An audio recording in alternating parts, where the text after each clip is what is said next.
Hello, everyone. Welcome to Observer Live. We're here today with Camden Cutlip and my beautiful co-host, Shannon Welsh. Hey, guys. So Camden had a very bad situation. I won't tell you what it is yet. I'll let him explain a little bit. But we want to just make this opening for him to kind of get his story out there. He did go to the city council meeting and speak a little bit, but that doesn't have the best turnout. City council meetings could be a little more exciting. So, Camden, why don't you just give us a little rundown? You don't have to go through the whole story yet, but obviously you had a fire at your family house. So our family house that both my parents and my sister still lived in, I would say we lived there for about 21 years. Burnt down, semantics, but the night of Thanksgiving or the morning of Black Friday, whichever one you want to go with. Yeah. Sure. So, and since then, it's been a battle to get any sort of transparency, and so I think that's what we're shooting for right now. Definitely. This shows, I think that was our goal when we talked about our intro to this. The show, a lot of it was about transparency, getting the word out directly from the source. We saw that your posts on Facebook were getting some attention. We saw the city council ones, but definitely wanted to give you more of a spotlight here, really go into what's going on, how you got here, how it happened, but coming directly from you and giving you an unlimited time to do so and get the word out. We think it's important. And before we get too started, I just want to cover real quickly. We're not 100% taking Camden's side. We're just giving him a chance to get out here and talk. We don't want to make anybody angry with us. Like the public works guys, stuff happens. Who knows? We'll talk about it a little bit here. Also, there could be a lawsuit in the future for Camden's family. So Camden does not live there, just to be clear. So anything he says has nothing to do with their legal situation. Yes, absolutely. And I guess, is that good liability Disclaimer coverage? wise, we're not taking any sides. We're not on, your side. We're not on the side of the city. We want to just really get the opinions out. We're not stating any of this as fact. All of the things that we say are, Right. We're just having a conversation. Exactly. Uh-huh. Yep. Everybody just gets to listen to our conversation. So this is the same conversation you might have at the restaurant or the bar, Exactly. whatever. It's just, hopefully lots and lots of people are going to watch it. Yeah. So this all happened the day after Thanksgiving. That makes it so much worse. Yeah, absolutely. So what percentage of the house is it completely gone? At this point, after the insurance adjuster has gone in, they have called it a total loss. Okay. So next steps, we're not really sure, but it is a total loss at this point. Nobody was hurt, correct? No. Was anybody home when it happened? Actually, so my brother was in from Pennsylvania with his two dogs, and my sister still lives there with both my mom and my father. And so all four of them were home, as well as my family's three dogs. So the four of them and 5 animals.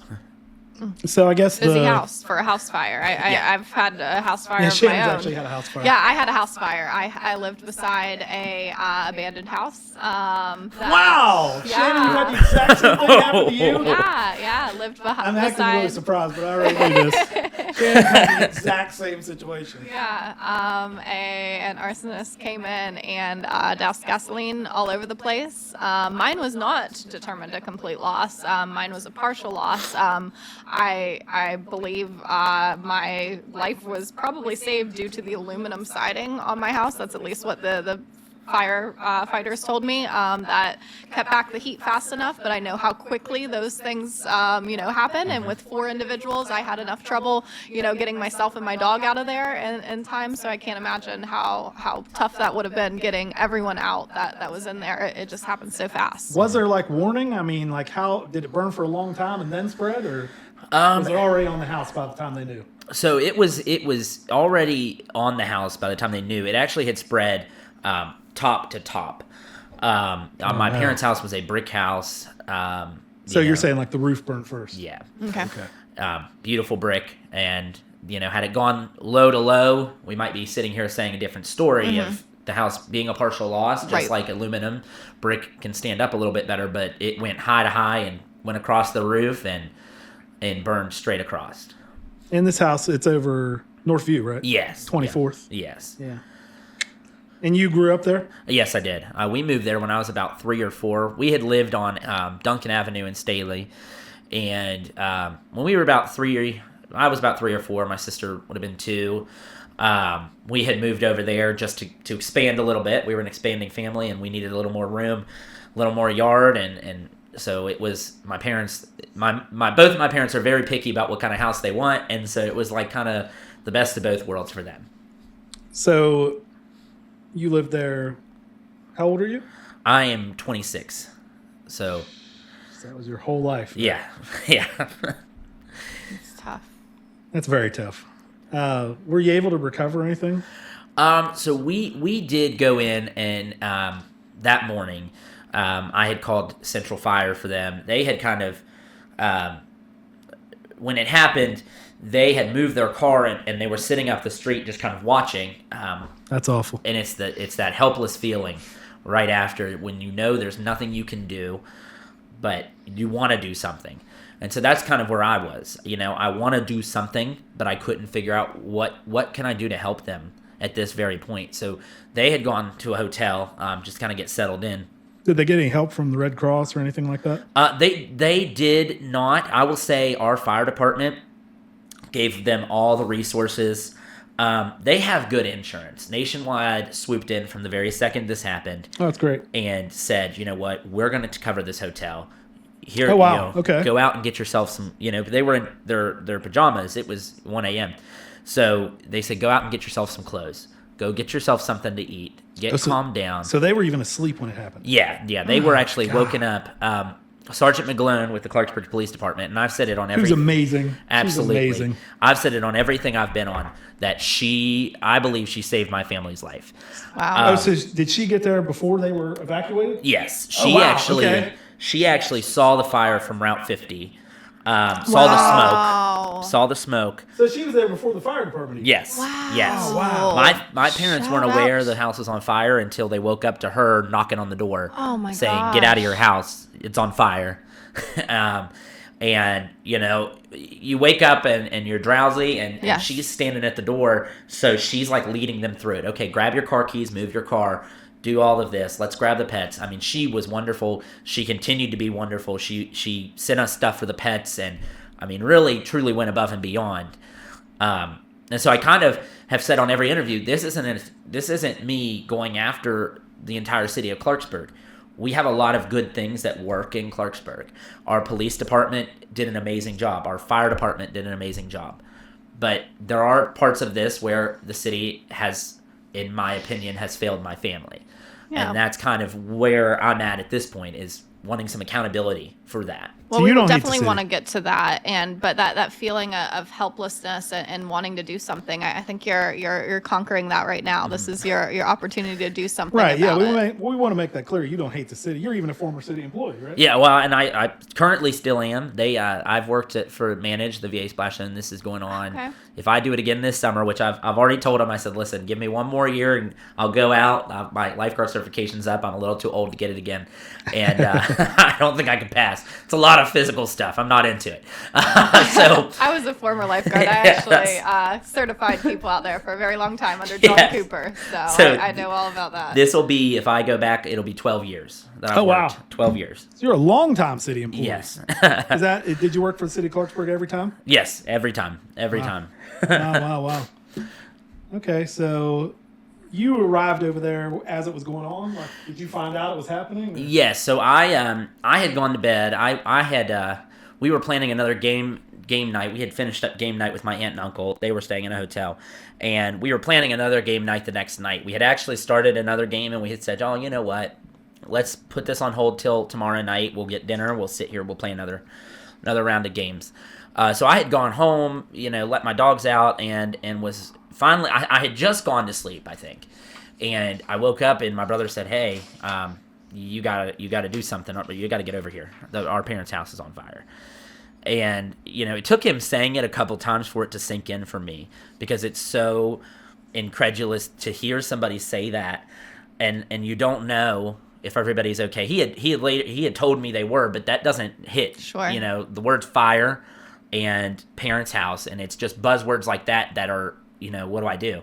So I hopped in a car. I drove over there. I have no memory of getting there. It just was all of a blur. And when I pulled up, when you hit about D'Annunzio's Bakery, you just saw all the smoke. Oh God! And you're telling yourself, no, this isn't their house. You know, it's not their house. And you keep driving, and it's like until you pull up and you see it, it's like you can't believe it. You can't believe that this happened. I can't imagine. I can't imagine seeing my childhood home burning down that, you know, my family doesn't even live in anymore. So I can't imagine even worse, you know, your parents, all your stuff being there. God, man, that's crazy.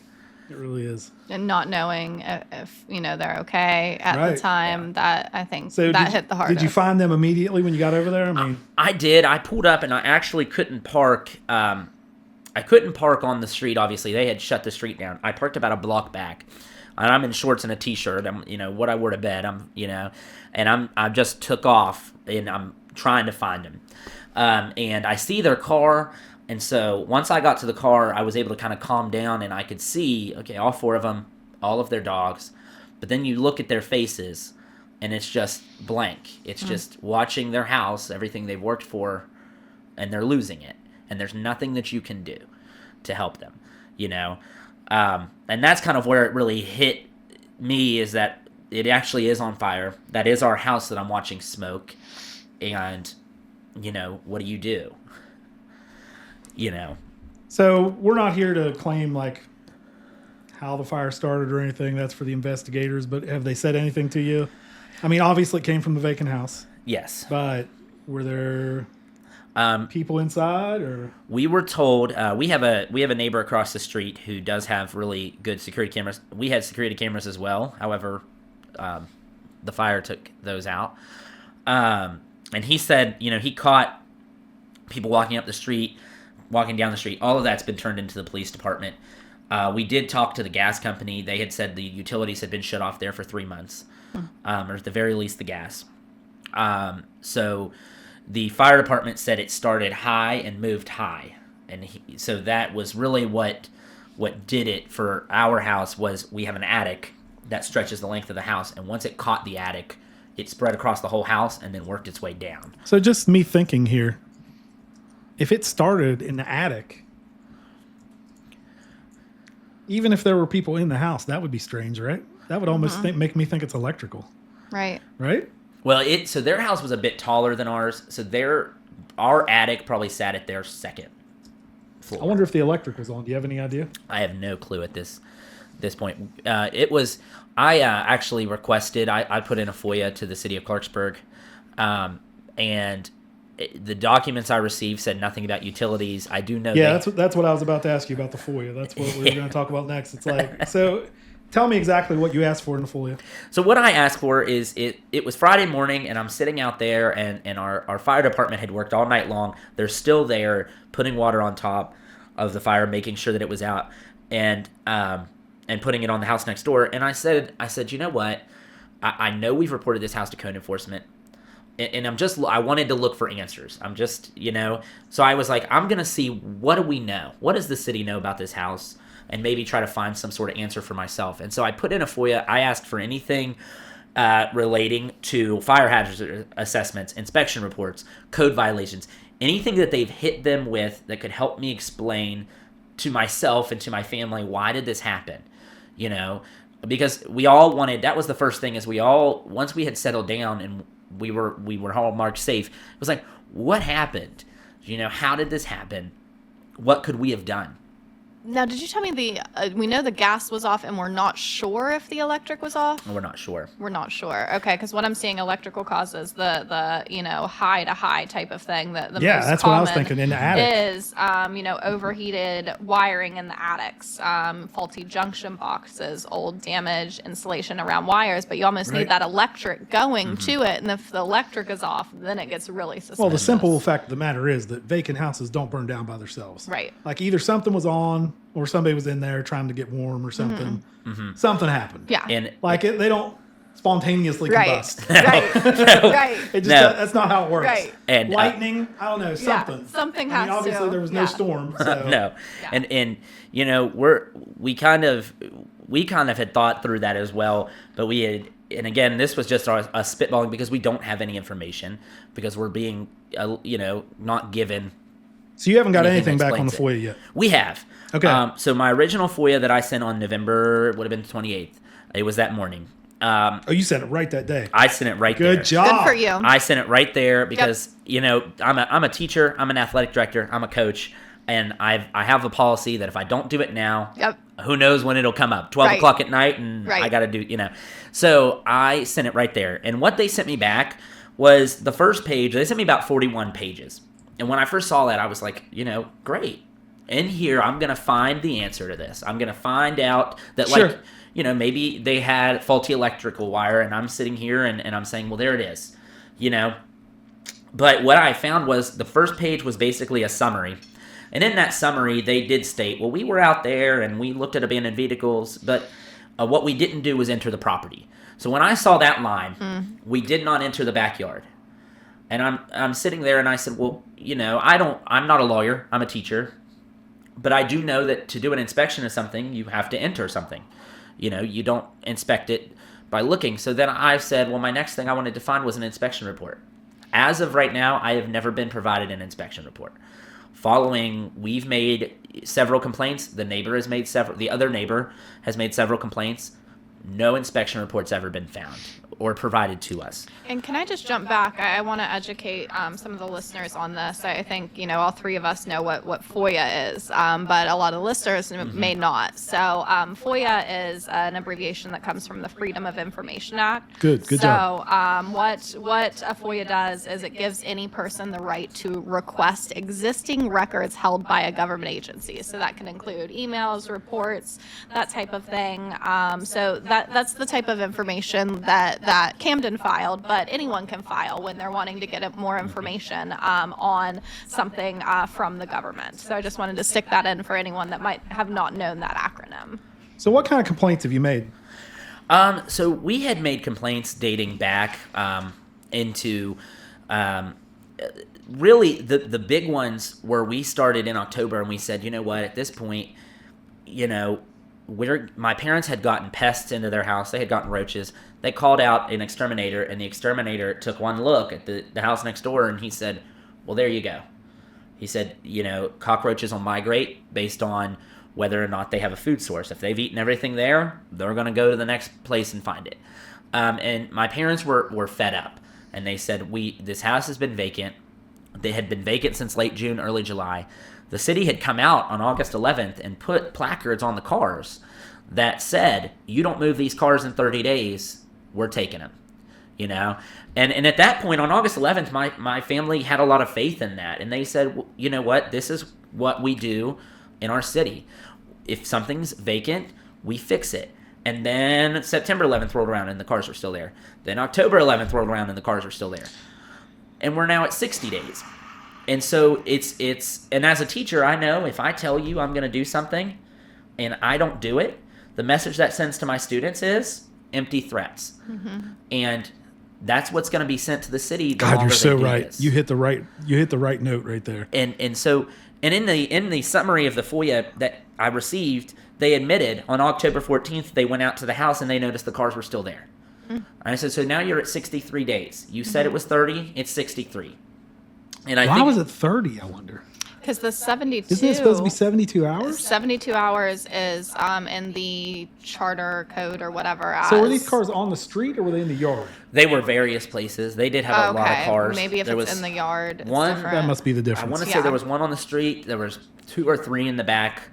And they did say, and then they took pictures that they provided to us, and they did say, well, we didn't notice the height of the grass. Well, then I go and I scroll down and I look at the pictures. The grass was up to the car's door handle. And I said, well, I'm noticing that. Well, we have a huge problem with our code enforcement. I don't want to say anything bad about these people because I really like them.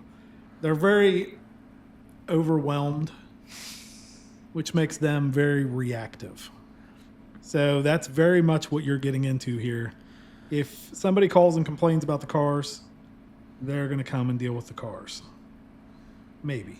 As you said, it didn't go even that great dealing with the cars, but they get tunnel vision. They have to almost. Yeah, because there's just so much overwhelming. There's so much stuff. It's like, we were talking with the fix police that, though. It officers can't be on a that way. national level. If you remember how we were talking, we did a live TikTok and how we were talking about the police officers and that type of thing.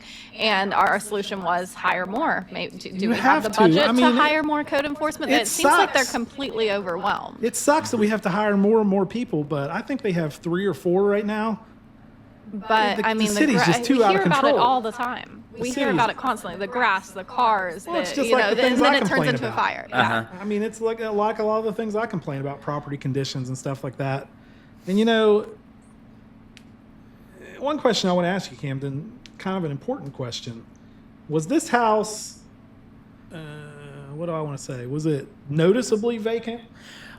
It was, just from the way that, they had a lot of stuff in their yard and in their backyard. I've never been over there, but as you're describing it, it's sounding like a real trash pile. Yeah, they got a lot. They had a lot Is of it just cars. obvious, is what I'm saying.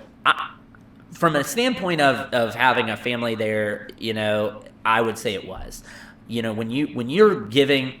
Okay, what I'm talking about is Like a drive-byer, like someone on the road. not even a drive-by, because the vagrants. They walk by and they look for vacant houses. Yeah, to someone. Yeah, to a vagrant. Is there anything boarded up or anything? There was nothing ever boarded up.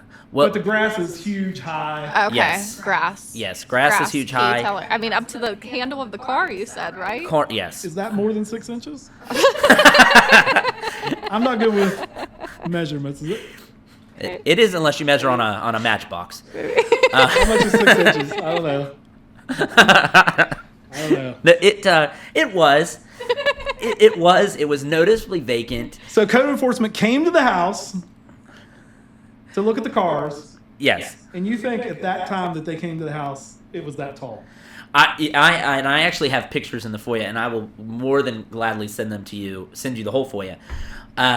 After this, it is, because when I'm looking through the pictures, at first, and I do want to clarify, because our family has gotten a lot of support.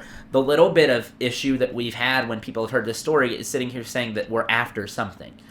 We're not after. We're after. You said you have very good insurance. Yes. Yeah. The house is going to be. You said you're house is after gonna be accountability, right? We are after accountability, because what we don't want, and it was something that my parents said to me, was, what if it was your house? You just bought. I just bought this house 2 years ago, up here in Staley. Fixed it up with my dad, and what if it was your house that burnt down? Mm-hmm. It's not unusual either. These houses, unfortunately, Clarksburg's such an old city. Houses are really close together, and we're going to talk more about that. But like in this room right now, 66% of people have been affected by a vacant house Yes. burning down your house. Yes. Wow, that is not a good number, Clarksburg. No. And it's not like And this is not an unusual problem. Yeah. As everyone knows, I'm a 911 dispatcher. Houses catching fire from the house next door in Clarksburg, old city, houses very close together, causes tons of problems. We don't have great yards in some cases.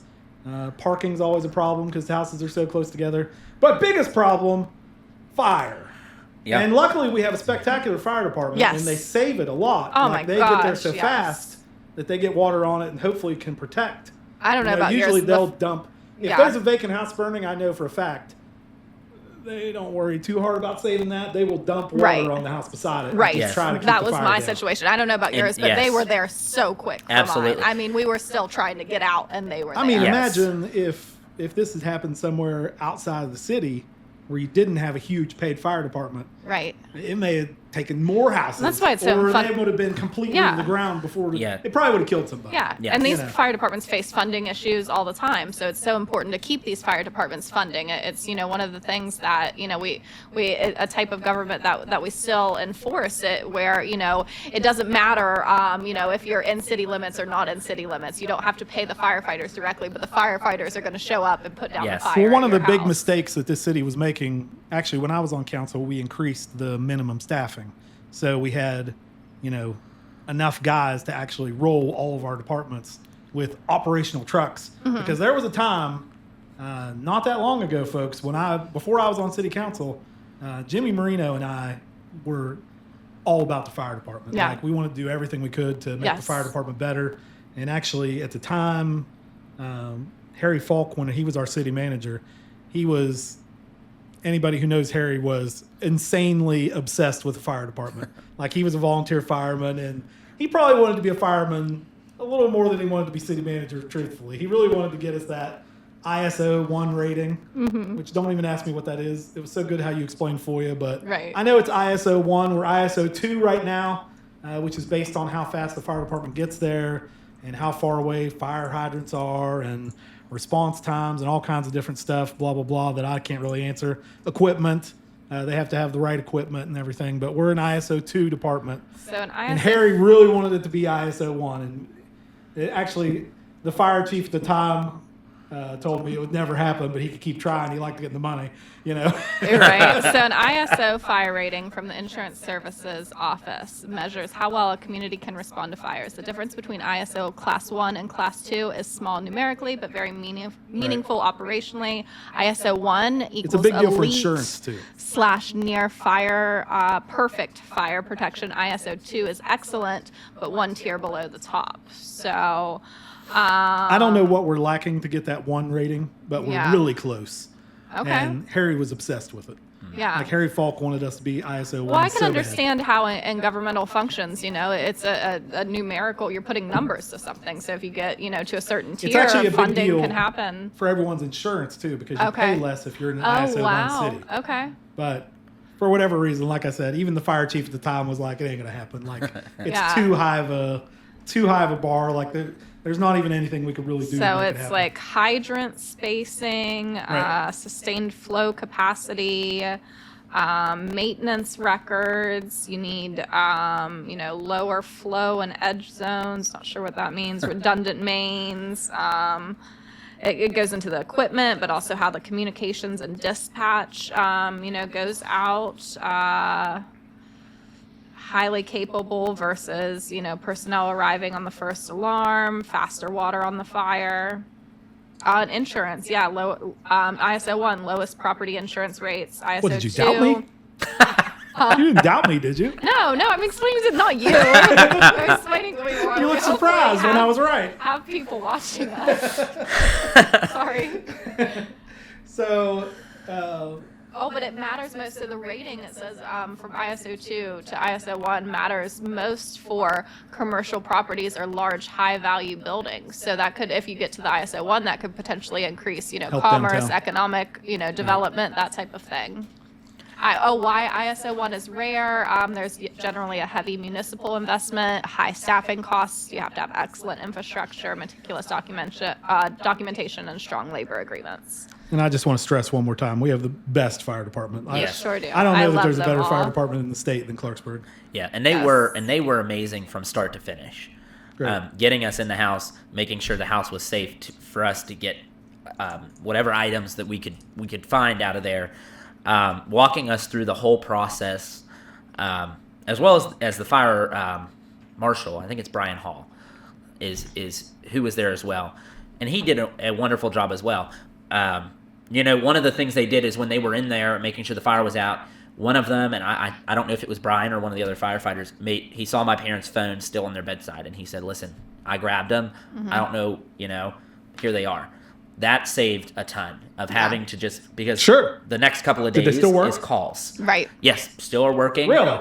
Still are working. Is that an iPhone commercial? Both the iPhones. So both iPhones. If you're looking for a sponsorship, iPhone. Me and Shannon have a real back and forth. Yeah. She's an iPhone Team person. I hate them. By the way, there is no fire department in West Virginia that's listed with an ISO Class 1. Oh, really? There's none? No.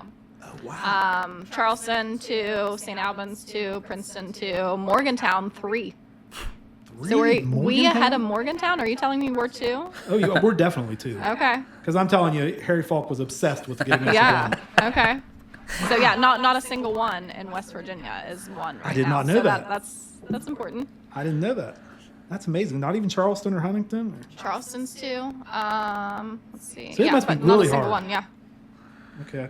So, also I had, what page of our notes are you looking at there?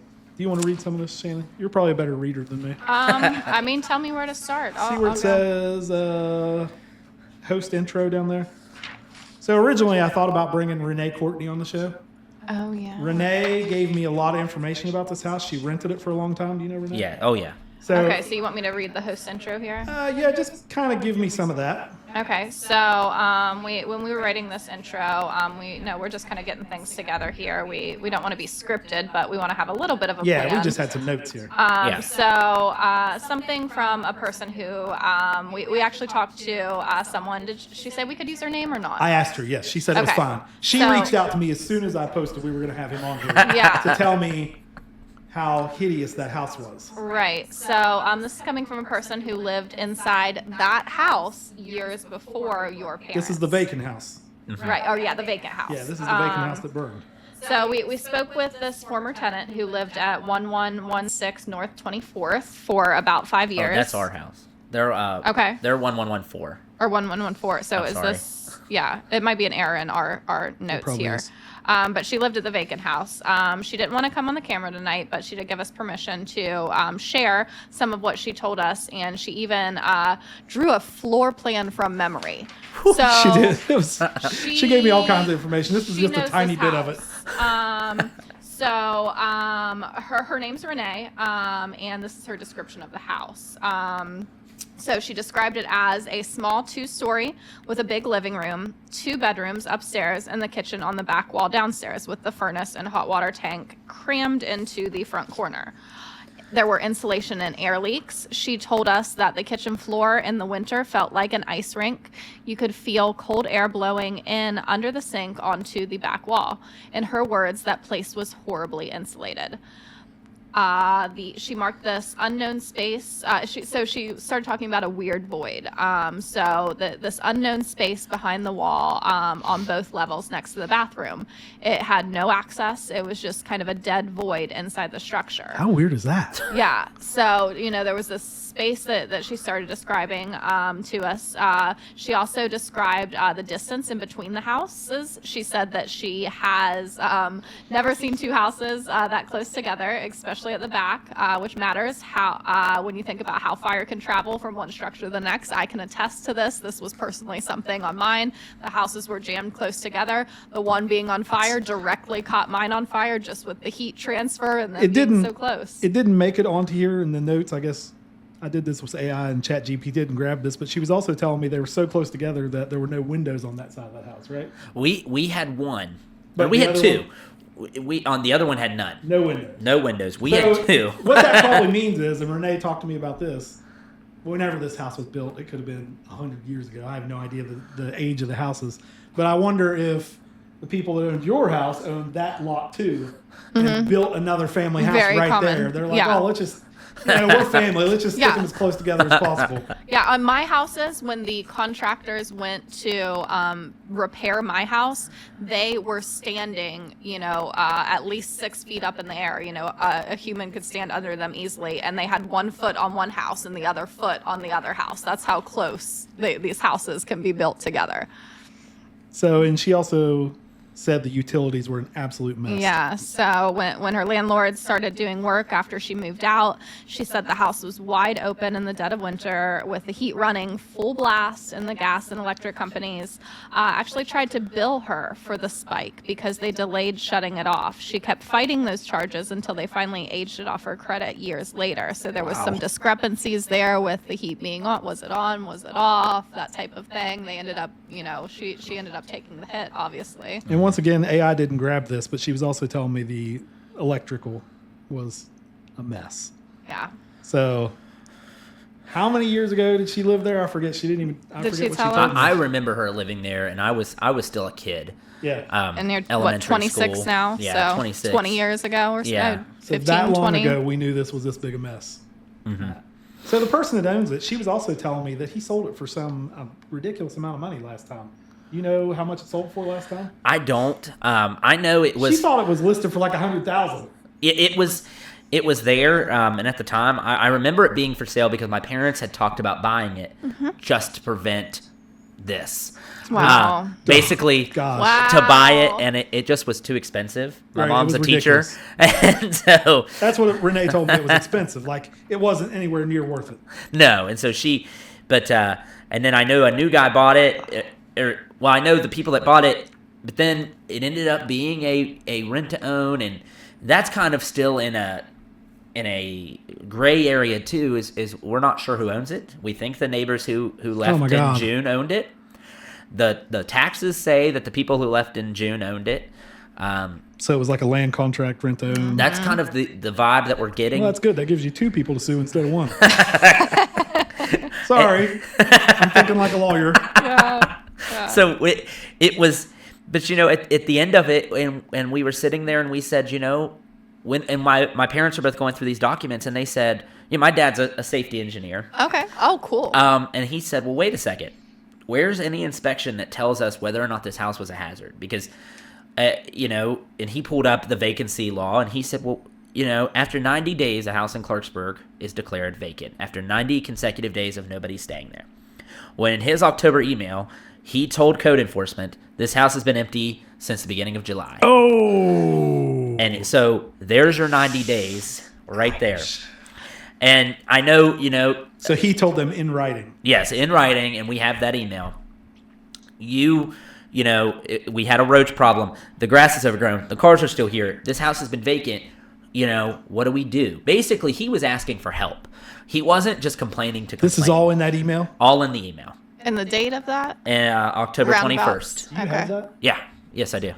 Maybe, yeah, Why you don't can you pull let that up. Shannon read the While whole you're email? pulling that up, so You pull that up. We'll just let the Shannon thing read the that whole I can thing. talk about too is, this is the difference of Gary and I can talk about this: a land contract versus a typical real estate transaction. These type of inspections, like the pest inspection, Well- those things aren't required for transfer. And that's when the you're other dealing thing. with these. We've talked about this.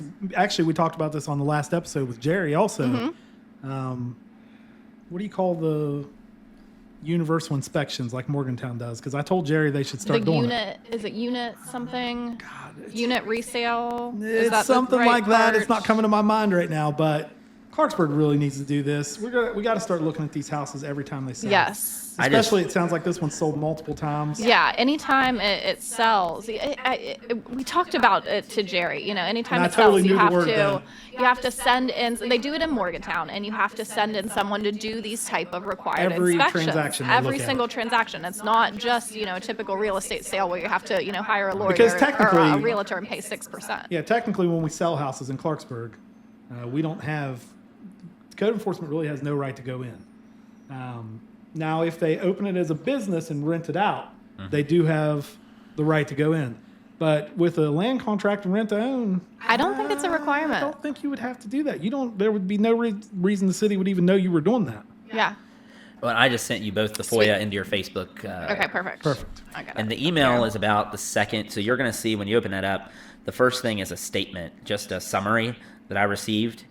And in that third paragraph, it says, I did not hear any evidence of chickens. We had said in our original email, we think I had a chicken problem too. Chickens! there was a chicken coop. This damn show is off the rails now. Now there's chickens? There was a chicken coop that actually backed up onto the property line. It was right next to the fence. And we had speculated at the time that some of the pest problem may have originated from the chickens that were hanging out in the backyard. The chickens would eat the pests, I think, wouldn't they? Okay, so which I'm looking for, which page here am I looking for? The second page, you can see my actual FOIA request. Okay. The first page is the summary that I received. But the part that really got me was when they said in their summary, I did not observe any tall grass. However, I do not recall the height of the grass. I did not observe any evidence of chickens. However, I never entered the fenced backyard area.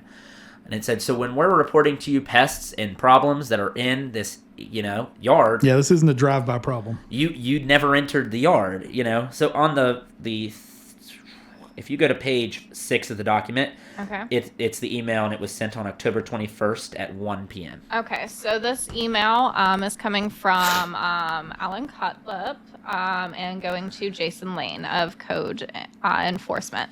The subject is condition of residence adjacent to 116 North 24th Street.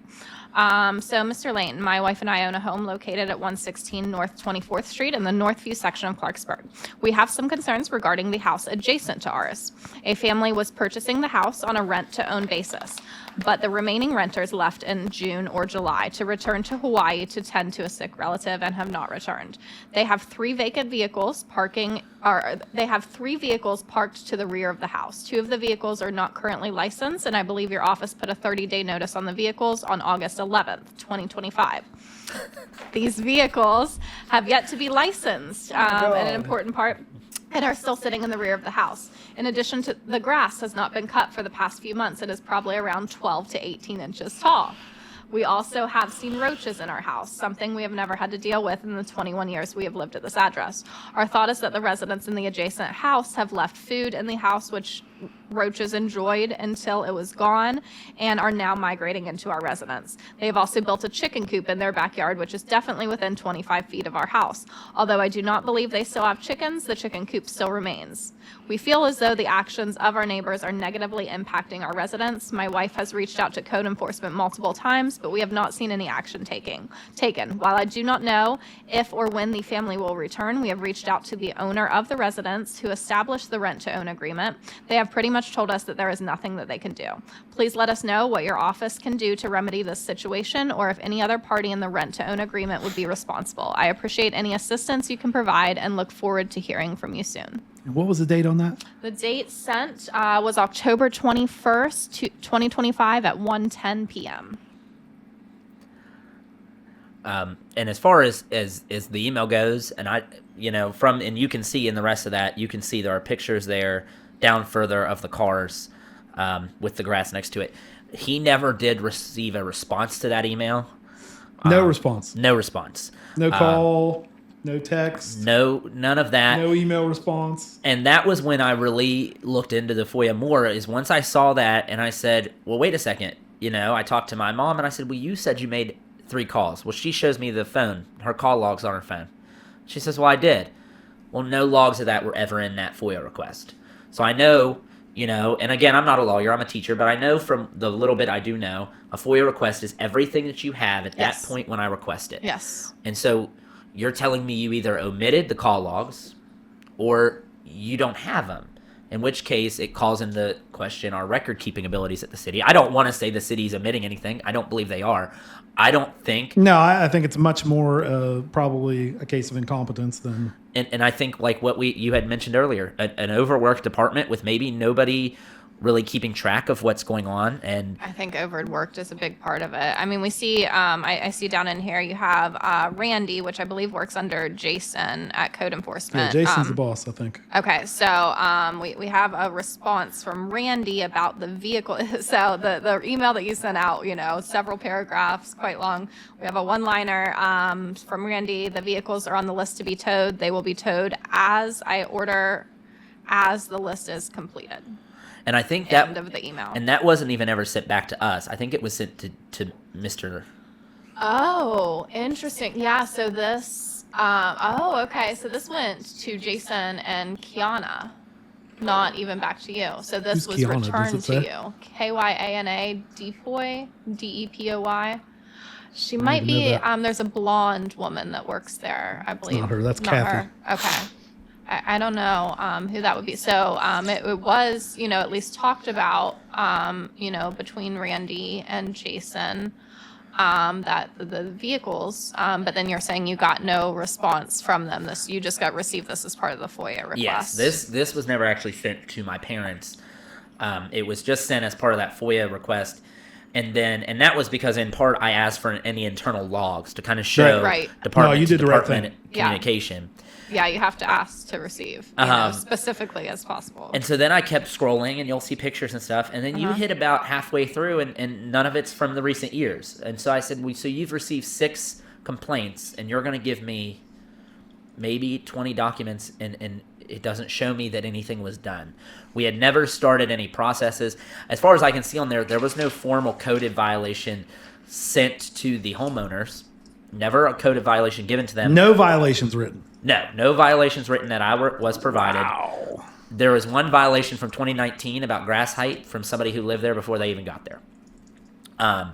So no violations were ever written to these people, and no process, as far as I can tell, was started to call the house vacant to start an assessment on, is this property a safe property? We talk about in the city all the time. Because I watch and I'll look up the council meetings and and it's a big topic, unsafe properties in our city. Oh, it's a huge topic. I've been there. I have been It's a huge there. topic. I mean, I've been up there talking. I mean, that's probably how several city council members got to know me initially, because I had a problem that dated back to 2014. I had a house fire in 2018.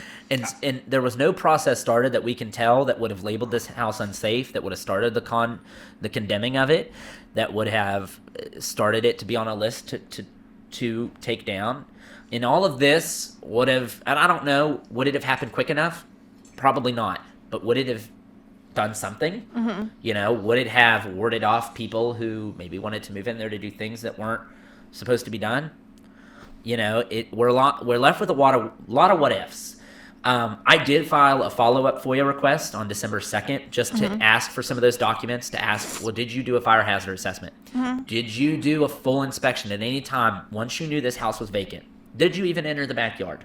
Did you see if there were fire hazards back there? And you'll see in the property pictures they did take a lot of pictures from the gate of this house, and you can see the backyard was full of objects. Mm-hmm. And I did not receive an answer until after the 5 business days of compliance. So I don't know what day I received an answer. I know that I received an answer. I had sent this follow-up to not only the FOIA department, I had sent a follow-up email to all of the city council, and I did receive back an email from Councilman Howe, who did say, you know what, like, this is troubling. And I'm summarizing. This is not his exact email, but what I got out of it was, he said, well, this is troubling. I am going to investigate how was this allowed to happen. Well, good for him. Yeah, good for Martin. And that's So out of 7, you got 1. I did. Last night I received an email back from Councilman Deems. Okay. I have not heard. From City Manager Fell, I got an email back after the FOIA non-compliance the 5 days had already happened, 5 business days. I sent them an email saying, at this point, you're non-compliant with my follow-up FOIA request. I asked that you return to me in 1 business day, giving me the information that I have requested, or stating, and this is a big point, and it was something that I've researched, silence is not an answer to a FOIA request. No. You cannot assume that I know you don't have anything. Correct. Right. You have to tell me that this doesn't exist. So she did send me back an email saying, we're currently compiling documents. That was the email I got back. And again, summarizing, it wasn't her exact wording, but that was the answer that I've gotten. I've not heard anything from the other people on council. I've not really heard anything of substance from her saying, this is what's going on. So at this point, we're kind of left with, the big question my family has is, they've paid their taxes. They've done what's right in the city for 21 years. My mom is a teacher in this city. My dad worked at a consulting company in the city until it shut down, and then he works at the United Hospital Center, which is another staple of our. What are your parents' area. names, just so people listening know? Ron Cutlip and Cynthia Cutlip. Okay. My sister works out at the Clarksburg airport. In their Your family's here. Yes, they are committed to this city. Yeah. And when you pay your taxes and you do what you're supposed to do, and you go through the process, and the process fails you, what do we do? Yeah, so I found some information on the FOIA. So that 5 days is correct. So under West Virginia law, the Freedom of Information Act, a public body is required to respond within Right. 5 business days after. Then it goes into if records aren't readily available. If gathering these documents takes longer, public bodies are required to communicate that additional time is needed and provide an estimated completion date. Yes, and That didn't happen. No, it didn't happen until after I sent a follow-up email saying, hey, the 5 days has passed, and I waited weekdays. It was 5 business days. The 5 business days has passed. You've still not responded to this follow-up. I did get a response back. We're compiling documents. There is no estimated time frame for that. I did follow up and request metadata for all those documents. I want to know when they were created, and I want to know who they were created by. And that's just kind of good to keep everything in line. Sure. And to get it, we're trying to really piece together a timeline. Smart dude. I like that. I even thought of that. We've even got pending legislation too for this in the 2025 session down in the legislature, if inactive. It's extending this request or response deadline from 5 to 14 days to allow public bodies to change search, but it's not going into any type of extensions. It continues to state that these extensions to respond are not automatic and must be communicated, and you must justify it if needed. So you have to give timelines. You have to let people know. I mean, and you sound like you'd be understanding if that this was communicated, and it maybe still can be communicated in a better fashion at this point. At this point, we want to make this process, because when the city says, well, you have a problem, and I said it at the city council meeting, and I'll say it again, how many signs do I see up in the neighborhood? See something, say something. No. Right? See something, say something. They saw something, they said something. That's, and they say it all the time. You see something, you say something. My parents saw something, and they said something, not once, not twice, not 3 times, not 4 times. They continued to say it. And when they followed all the rules, and this still is allowed to happen, what is the city's answer to that? What is the next step? If you're saying that you've done everything you can do... The next step is do something. See something, say something. That's when the government comes in and they do something. And I don't know that third step was followed here. I think... Seems pretty clear. Yeah. So that's the point we're at right now. I said I wasn't going to take sides, but...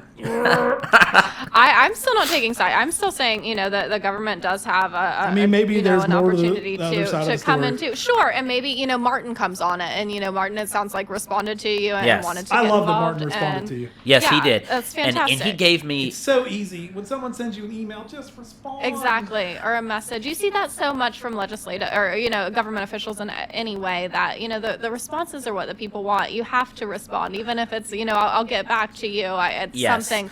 When you get to, have these officials that get in term after term after term, and you're not getting responses from them, I mean, it shows, an electorate that is just pushing in people that are friends, but they're hurting themselves. You see 2 out of 7. And his response was exactly what you said. It was, and I don't expect every person who's on that council to know everything that goes on with the city at all times. But his response was exactly that. It was, I don't like the information you're giving me. Right. And I want to find out the other half of it. Yeah. And that's the correct response. Right. And he said, I will get back to you. And, right. and my family trusts that he will. Because just reading that email, it gave them the sense that somebody cared. Yeah. Somebody cared what happened to them, and they recognized that it wasn't right. And like you said, there might be another side to it. And I encourage the city to send that to me. Yeah. Send me that you have done the full inspection. If you have not ever done an inspection after all of this, that is really troubling to me. When you've received all these reports of violations and you've never issued a code violation, yet, we have citizens who pay their taxes who are afraid of their grass hitting 5.5 inches because we're afraid of getting a violation. Right. And I know, and that's been the biggest thing is when I made that post, I had several people message me and they said, listen, my grass hit 7 inches last year. I was taking care of, a sick relative or whatever. And I came home to a code enforcement violation. Well, and here's a problem. Selective enforcement. How many times has that come up? Here's a problem we have. And I'll explain this a little bit. I won't get too deep into it. But we were just watching late the other night. Was it last night? Me and Shannon were watching Ryan DeBar, who has his own show. And he was talking about some serious issues in the past that happened over Colonial Heights around Genesis in that area. There was a house and the actual Genesis building, and it was all a disaster. Same kind of thing. People just complaining and complaining. Nothing happens. Then there's a fire, and then it's like, it's not our fault. Man, Camden's coming on tomorrow. This is it was a perfect time for us to watch that show. Ryan really got my Shout brain out to kind Ryan of pumping a little bit. DeBar. I hope you're watching, Ryan. You're doing good. Keep it up from Germany, right? Yeah, he's in Germany. Former Clarksburg. People kept telling him to get out of Clarksburg, and I guess he went all the way to Germany. He left Clarksburg, and he still cares. We're losing the people that care. Now that we have a podcast, and I hope Ryan's watching, me and him butted heads a little bit. Yeah. But, gosh, man, he was right about so many things. And now he's in Germany. Well, I'll tell you, when I first got on council, I had the wrong idea of how to deal with these kind of things. Because my personality, I'm like a missile. Like if something's going on, I want to deal with it right now. And I wanted to tear down lots of houses. Mm-hmm. And that made Ryan mad, and that's why we weren't really friends there for a while. And, then we started having arguments over other things, and blah, blah, blah. It doesn't matter now. But Ryan's big thing always was, instead of trying to tear these houses down, making sure they're secure and safe. Mm-hmm. But it sounds like, we because tearing houses down is expensive. Yeah. That's the my problem. Goodness. We can't tear down every bad house because we just drain all of our resources completely. Yep. So the smart thing to do is to make sure they're safe and secure. If But they need how to do be we make boarded up, sure that if we don't have the personnel? freaking code enforcement's got to do their jobs. Yeah, and like I said, no violation was ever gone, and they never. And that was the other point of me. That's trying what to bothers see. me the most, actually. No violation. No violation, and you can go through the FOIA. There is not one code violation that you'll see until 2019. So even before the current owners had lived there, it was a different person. And part of the problem, I can attest. I can relate. I'm telling you. part of the problem, what I was about to get at, and I kind of got a little bit sidetracked there, but part of the problem is, and this 2019, 8/9/2019 is a notice of violation. Cut grass, weeds. Was that the first one? And those are people that don't live. Like those people had been long gone. Okay. Right. So that would have been the only violation that's in there is a cut grass violation. So part of my problem, and what Camden was kind of getting at there, I don't even know if he realizes it, but code enforcement is really good at, and I don't want to insult these guys, I'm going to be really careful how I say this. They're really good at ignoring violations that won't pay. And, we drive by 6 vacant houses with, waist-high grass to get to a house that has 7-inch tall grass and write them a ticket. Huge problem. Mm-hmm. That's a huge problem. Selective enforcement. It is very much selective enforcement, and it's been a problem with code enforcement ever since I've been paying attention to the Clarksburg city government. Since the first time I ran an election in 2013, it was a problem. Yeah, you got us both beat there. It's still a problem. It's selective enforcement. What Ryan was talking about in his video, and I'll reiterate it and back him up a little bit. He was talking about the old McGlumphy Funeral Home that used to be across from Davis Weaver. It was a super cool building. It was totally living space on top, and it was a funeral home in the downstairs. I would have loved to have that building. And they got in there, and Ryan had said it was just a crack. It was a little worse than a crack because I was in there. What had happened that made it look really bad is in the dining room area in the back of the living space upstairs, a lot of the plaster had fallen off the ceiling. Mm-hmm. So it looked pretty terrible. Yeah. Like when the plaster's gone, the ceiling looks really bad. So it looked awful. Somebody who didn't know what they were doing, going in there would say this structure's unsafe. And that's pretty much what happened. Was that structure unsafe? Absolutely not. It was such a cool building. It was so neat. It was a neat building. I would have loved to have it. Yeah. Somebody bought it, spent a bunch of money on it, and they wanted to put a guitar store or something in there, if I remember right. And the city told them no, because it wasn't a retail space. It was professional. They were like, oh, if it was a lawyer, an accountant, or a real estate or something like that, it could go in there. But you can't put retail in there. You can't sell whatever it was. I'm pretty sure it was guitars or instruments or something like that. Either that or I'm getting it confused with another one in my head. That just doesn't feel right to me. I feel like we need more objectivity in government. Like we don't need a subjective, opinion. I like guitar, or I don't like guitars, but I like, And ultimately, what I'm getting at, it led to that building being put on the demolition list and torn down. And how much did that It was cost? such a cool building. And actually, And how many other buildings are we seeing like that? for those of you that remember the McGlumphy Funeral Home when it was torn down, that's when the elderly man was run over and killed while they were doing it. One of the guys working on the site. So not only did they tear down a building that probably didn't need to be torn down, not only did they assault the rights of that building owner, but also a man died when they did it. It's so much. It's so much. So just to get back to you, Camden, if someone's watching this that's living next to a property like this that scares them, like, what would your best advice be? Like, what do you think? Is there more you could have done, or is it just? I don't think that there is. You know, let me answer it. The first part is, what should they do? Document. Sure. You know, I come from a special ed background. My mom's a special ed teacher. I worked special ed for years. Our motto was, you know, and it's kind of a joke, you document it or it didn't happen, right? Absolutely. And it's the same thing. Government's the same thing. Document. Yes. And that actually works to their advantage sometimes, because they don't document things on purpose, like these additional phone calls that it sounds like your mom made that aren't in the record anywhere. That means somebody answered the phone and was like, okay, we'll check it out. You know, and we have asked for that, and you know, if the city, hopefully somebody there is listening, you know, if it's there, they're send it to they're us. going to be listening. They're definitely going to be listening. If it's there, send it. I'm looking forward to it. They have my email. I would love to know, you know, it sounds like Camden can pretty easily prove here that these extra phone calls were made.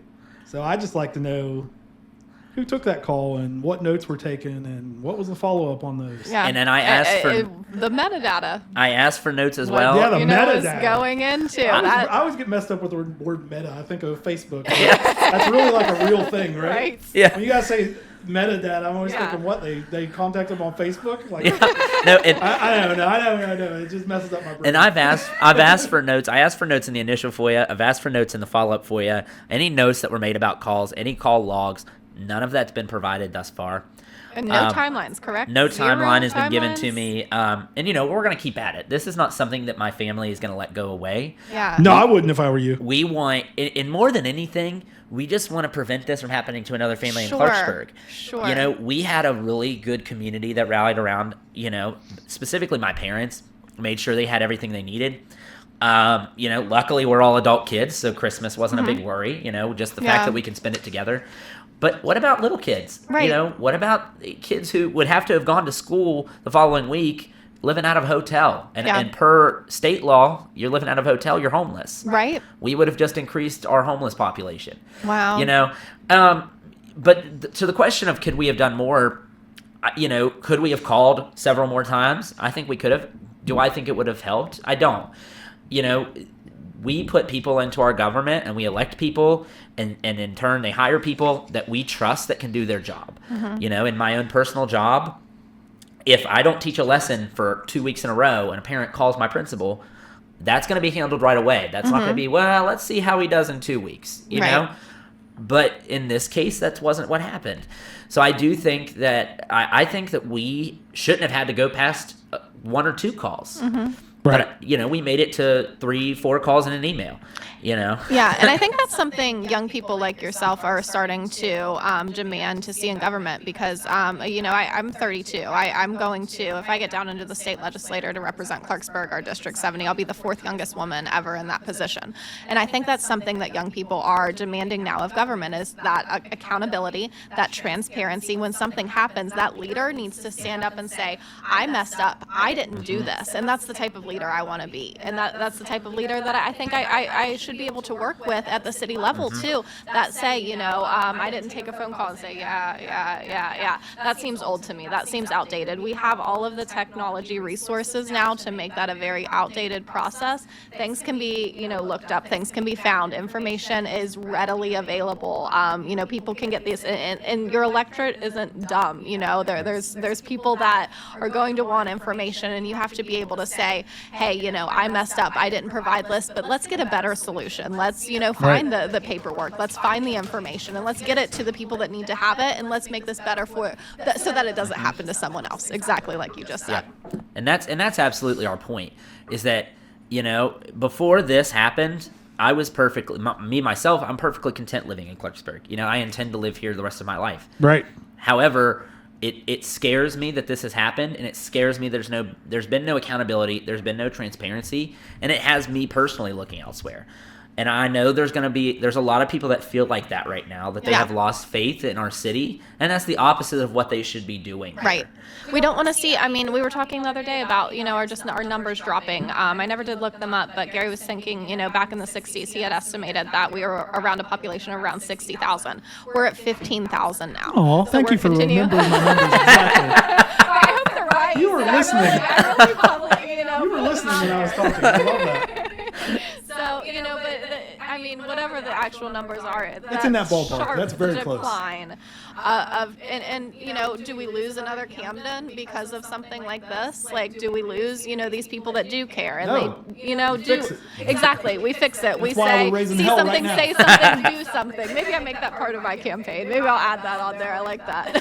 Yeah. You know what? Maybe we need. We spent a lot of money on those "see something, say something" signs. Yeah. Maybe we need spray paint to go put "do something" because Do something. "see something, say something" seems to be. We're saying something. So to kind of wrap this up from my perspective, I'll give myself the same question I asked Camden there.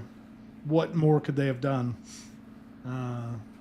Sometimes you gotta get freaking mad. Camden's super nice. I have a feeling his parents were probably super nice too. Yeah, absolutely. They're not Gary Keith, I can tell you that right now. I love that you went up and went to the city council and demanded answers. I wish you would have done that before, because they get away with way too much sometimes. And even in this case, after the fact, you emailed all 7 of them, right? Yes, absolutely. And you got 2 responses back. 2 responses. So you didn't tell us about Deem's response. How was that? It was basically a timeline where he has, and again, I'm summarizing. It was basically a timeline where he has given, I've asked for answers and I've asked for stricter city ordinances on code enforcement. And I believe he stated that they are going to have a work session about it on Wednesday after their special meeting they're having there. I think it's Wednesday. I think they're going to have a work session. And I do appreciate that. But at the same time, from our standpoint that's not bringing back, No. my We should have been doing it right Well, we'll already. be sure to get this posted before Wednesday and see if we can get any of those. Yes. Maybe me and Shannon will go to the There we go. Wednesday work session. Yeah. Is it public? We can make it a group event. Make it bring snacks and the Yeah, whole they're 9 yards. open. Work sessions are open. We can attend. I'll cut up apples. Yeah, it's it's one of those things. It's just, I appreciate it, but my parents are left picking up pieces. Yeah. We have asked and we will continue to ask for the city to demo. Oh, the dog. Oh, Sammy. Okay, my dog just walked through the cord. Sammy, come on, Sammy. But we have asked and we will continue to ask for the city to put my parents' house on their demo list and to take care of that for them. It is not something that we've received a reply back on as of right now, just because, Right. not that we don't have that insurance, we do, but we don't feel like a portion of that should be spent demoing a house No. that was not destroyed by their own action, not destroyed by anything they could have helped, but destroyed by policies not being followed. It's something that we're going to continue to push for. They don't want the city to buy them a house. They don't want the city to. What they want is for the city to demo what's there so that they can take the money that they've been given by their insurance and go start fresh. That's a very reasonable request. The and- city has the tools to do that. Obviously, they tear down houses all the time. They also have their own dump where they can dump it. That's a very, very... If that's all you're seeking... Yeah. I don't know. I would like to push the council people to go ahead and have that conversation. In my situation, honestly, what happened in my situation, I wasn't as smart as you. When this happened to me, I definitely wasn't. But what happened in my situation was the city did pay for the demo of it, and then it was public. So the person that bought it next had like a portion of that property, but that didn't affect like anything with me. So the city did take on that demolition though. So the biggest thing about this, if you're in this same situation that Camden's family was in, you got to go up to those city council meetings. I know it's a pain in the Early. butt, but if they're not responding, you got to get on those council people. And I mean, it's really disheartening to me to hear that he sent 7 councilmen an email and got 2 back. Gosh, man, I probably would have been out there at the fire. And, you know, it really surprises me, a couple of those guys. You know, I always got all kinds of crap from everybody in the government because I'm all over Facebook. And when I was on council, I was the same way. Like, if somebody's saying something on Facebook, I'm going to comment on it. Like, you get Gary, like, immediately. You don't even have to wait for an email back. Like, if you're wrong, I'm going to argue with you. And if you're right, I'm going to back you up. But it really is disheartening to me that these guys didn't get back to you at all. That upsets me. So that's my biggest thing. But for other people, like, you know, I had a list here that I made earlier. Document complaints. I love using email. Never leave voicemails for people. Like, people like me I don't even listen to my voicemails. Yeah. That's the way you can never get a hold of me, is leave me a voicemail. Even Gary makes fun of me. I think I have 500 unlistened to email. I mean, but you get, you know, a lot of responses and things like that. But it's almost 2026. Stop leaving me voicemails. I'm just going to delete it. Like, text me or email leaders, me. I think just, you know, we need to demand more from our leaders and the people that want to go into leadership positions. The email from Camden's dad that's powerful. Like, that just shows how much they screwed up. And if you didn't send that, it's like your mom's phone calls. Yeah. Didn't really happen other than we can prove she called the number. Right. But who knows who she talked to. It may have not even been a code enforcement person. It may have been one of the secretaries that answered. They may have just written it on a Post-it note and stuck it on somebody's desk. Like, and there's no reason to lose information nowadays. There's no reason to not have a CRM, you know, going where you can document every single phone call. Oh, they got it. So they have it? Okay, yeah. I wish they'd have turned it on. Yeah. I can tell you that there was many times on council that I was super frustrated that even I, as a council person, somebody would call me and tell me about something, and then I'd pass it on to the correct department. And sometimes it get done. Sometimes I'd have to get mad and stomp my feet, which I would do. Yeah. But, you know, I worry that I guess we can't blame them in this case because it doesn't sound like the council people knew ahead of time. Well, the council people, and they don't have to, you know, put all of their phone calls into a CRM. But the code enforcement maybe should be documenting everything in a It's just a not a very CRM forceful system. group either. They got to be more forceful. Like, the employees, it's just like any other job. Any job in the world, there's good people and lazy people. So if the lazy person picks up the phone, do we just never get this fixed? You know. What happened with those 3 phone calls? That is one of the most annoying parts of this. We're not calling them lazy at all. But the person that answered that call was. We don't know who it was. I'm not calling anyone lazy. Gary and I are separate on something. If nothing got done, 3 phone calls. So, I mean, I'm just saying, if it was me as a councilman, and it's happened to me as a councilman, like, I would tell them, you know, a serious situation, and in many cases think that it got dealt with. That was some more of the things with Ryan DeBar a couple times, like him or another guy that was around him a lot. I won't drop his name since he's not in the public eye like Ryan is with his podcast. But his buddy that hung around with him a lot would tell me about something going on. And, you know, I'd jump right on it. You know, go tell somebody. And then, like, 3 weeks later, he'd be like, hey, did you ever do anything with that? I was like, yeah. I took care of it. Like, I told this guy and this guy and told the city manager. Yeah. And, you know, and we're probably promised that it would be taken care of, and then you come back weeks later and see that wasn't actually the case. You're welcome. I'm glad I could take care of that for you. And then they're like, no. Nothing's happened with that. And like, what? And then, you know, that's when they probably didn't like having me on council because I'd throw a friggin' fit.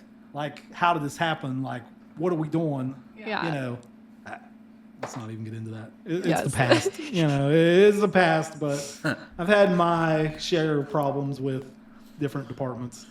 When I know they know about things and don't fix them. Same thing we're talking about, you know. Selective enforcement. But this is a good step in the right direction, I think.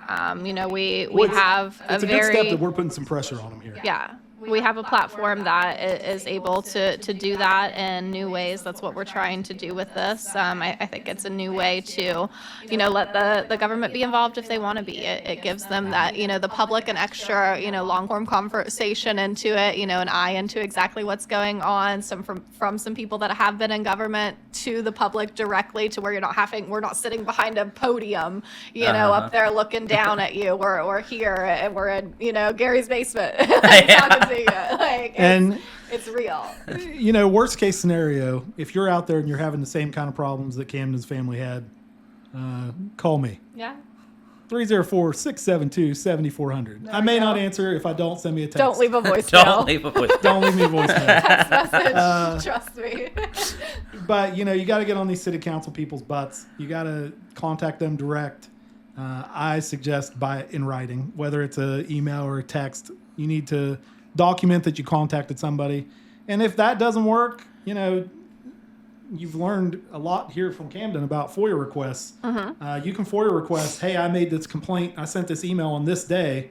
I want to see that whole email chain. Did that get sent to anybody? Did anybody read it? Look up did anybody FOIA. do anything with it? Again, FOIA, FOIA, Freedom of Information Act. I don't really, know the year really it simple. came about, but I'll tell you, incredible. They actually have a big form that you're supposed to fill out, but you don't even have to do that, I don't think. If you email Annette Wright direct and tell her this is a FOIA request and make it a formal email, make it professional. But to protect yourselves, try and use the form.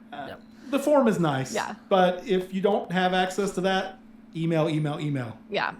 Email Put is in writing. FOIA in the subject line. Government emails, they can't delete that stuff. There will be a record that you sent. Mm-hmm. They're not even allowed to delete emails. Yeah. So, you can go back and get emails from 10 years ago from them, at least that far. But anyway, anything you like to close with, King? I do want to thank, and I can't say it enough, and I've said it every time somebody's asked, the police department, specifically Sergeant McGlone, the fire department, and all the work they've done. Councilman Howe for he did get back to me immediately, and and I do believe that he is looking into this. And again, I believe that too. And Councilman Deems got back to me again yesterday. So, those two councilmen who did, I don't want to say bother, but I am, who did bother to email back a constituent, to email back somebody who, votes. Yeah. And not that that's why they did it. I believe from their emails they did it because they care. I'm still waiting to hear back from several other people who, should be outraged by this too. Because whose house is it going to be next? It won't stop until somebody stops it. So Camden, there's a city council election coming up. I can see you as a candidate. It's one of those things that you can knock one of those guys out of there for not sending me an email back. It's one of those things. I coach swimming in the winter. I coach tennis in the spring. I assistant coach at Notre Dame. And I'm an athletic director and I'm a teacher and, maybe in the future, but, I voted and I for the people that I thought would help make that change. And, I'm waiting on you to do it. Right. Absolutely. There we go.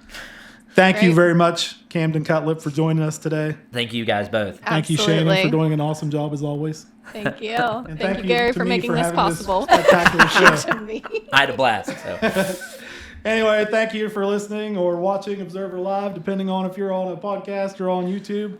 Please like and subscribe us wherever like and you are. subscribe always. That's what we need to get this thing rolling. Like and subscribe. That's going to put us in the algorithm coming up more recommended. Me and Gary have been digging into the YouTube algorithm lately.